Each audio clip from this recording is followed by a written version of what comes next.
అందరికీ హాయ్, నేను మీ Latha. Welcome to my channel. ఈరోజు క్యాప్సికమ్ కర్రీ సింపుల్గా ఏ విధంగా చేసుకోవాలో చూద్దాం. చపాతీలోకి, అన్నంలోకి ఎందులోకైనా బాగుంటుంది. పల్లీలు వేసుకోవాలి. పల్లీలు వేసుకొని ఫ్రై చేసుకోవాలి. కొద్దిగా పల్లీలు ఫ్రై అయిన తర్వాత నువ్వులు, ధనియాలు, గరం మసాలా వేసుకోవాలి. గరం మసాలా ఎక్కువగా వేసుకోకూడదు. కొద్దిగా పట్టా వేసుకోవాలి. 2 ఇలాచీలు, 2-3 లవంగాలు, కొద్దిగా మిరియాలు వేసుకోవాలి అంతే. ఇవన్నీ కూడా వేసుకొని ఫ్రై చేసుకోవాలి. ఫ్రై చేసుకున్నాక ఆనియన్స్ అనేది ఇలా కట్ చేసుకొని వేసుకోవాలి.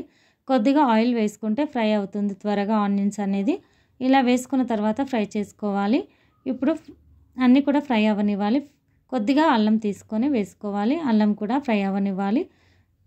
సైడ్కి పెట్టేసుకొని చల్లారనివ్వాలి. చల్లారేంత వరకు ఒక కడాయిలో మళ్ళీ ఆయిల్ వేసుకొని క్యాప్సికమ్ని ఇలా కట్ చేసుకోవాలి. నిలువుగా అడ్డంగా ఇలా కట్ చేసుకొని మనం ఆయిల్లో ఫ్రై చేసుకోవాలి.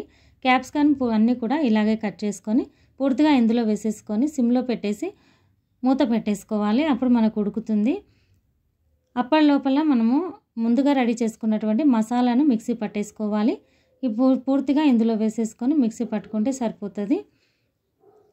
ఇప్పుడు ఇవన్నీ కూడా వేసిన తర్వాత వెల్లుల్లి వేసుకోవాలి, గార్లిక్ని, టమాటా కూడా కట్ చేసుకొని 2 చిన్నవి కట్ చేసుకొని వేసుకోవాలి. ఈ విధంగా కూడా అన్నీ కూడా వేసేసుకొని పేస్ట్ పట్టి సైడ్కి పెట్టేసుకోవాలి. అప్పటిలోపు మనకి క్యాప్సికమ్ ఉడికిందా లేదో చూద్దాం.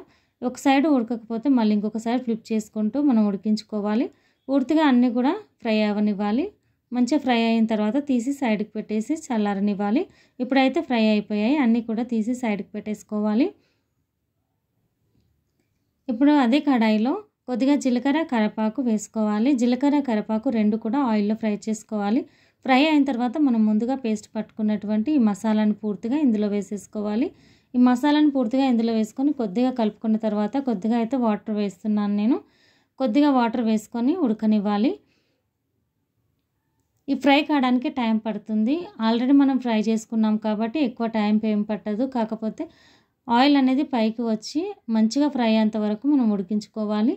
ఇక్కడ కొద్దిగా పసుపు, కారానికి తగ్గట్టుగా కారం పొడి, చిల్లీ పౌడర్ వేసుకుంటే సరిపోతుంది. ఇవంతా కూడా మసాలాల్లో కలిసేటట్టు మంచిగా కలుపుకోవాలి. కలుపుకున్న తర్వాత కొద్దిసేపు మూత పెట్టి ఉంచేసుకోవాలి. చపాతీలోకైనా, జొన్న రొట్టెలోకైనా, అన్నంలోకైనా ఎందులోకి చాలా బాగుంటుంది. ఈ మసాలా క్యాప్సికమ్ కర్రీ అనేది చాలా సింపుల్గా కూడా తయారు చేసుకోవచ్చు. టేస్ట్ అనేది చాలా బాగుంటుంది. ఈ విధంగా కొద్దిగా ఫ్రై అయింది మనకు. ఇంకా కొద్దిసేపు అయితే ఉడకాలి. మూత పెట్టుకొని తీసిన తర్వాత సాల్ట్ వేసుకోవాలి. టేస్ట్కి సరిపడంత సాల్ట్ వేసుకుంటే సరిపోతుంది.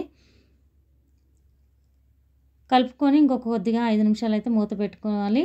ఇప్పుడు తీసేసిన తర్వాత క్యాప్సికమ్ ఫ్రై చేసుకున్నాము, అవన్నీ కూడా ఇందులో వేసేసుకోవాలి. ఈ క్యాప్సికమ్ మనం కట్ చేసుకొని వేసుకున్నాము కాబట్టి మసాలా అంతా కూడా పూర్తిగా లోపలికి వెళ్ళి టేస్ట్ అనేది చాలా బాగుంటుంది. ఇప్పుడు ఉడకనివ్వాలి. మసాలా అంతా కూడా క్యాప్సికమ్కి పట్టేసి క్యాప్సికమ్ కూడా ఇంకా కొద్దిగా మగ్గాలి. మగ్గితే టేస్ట్ అనేది బాగుంటుంది.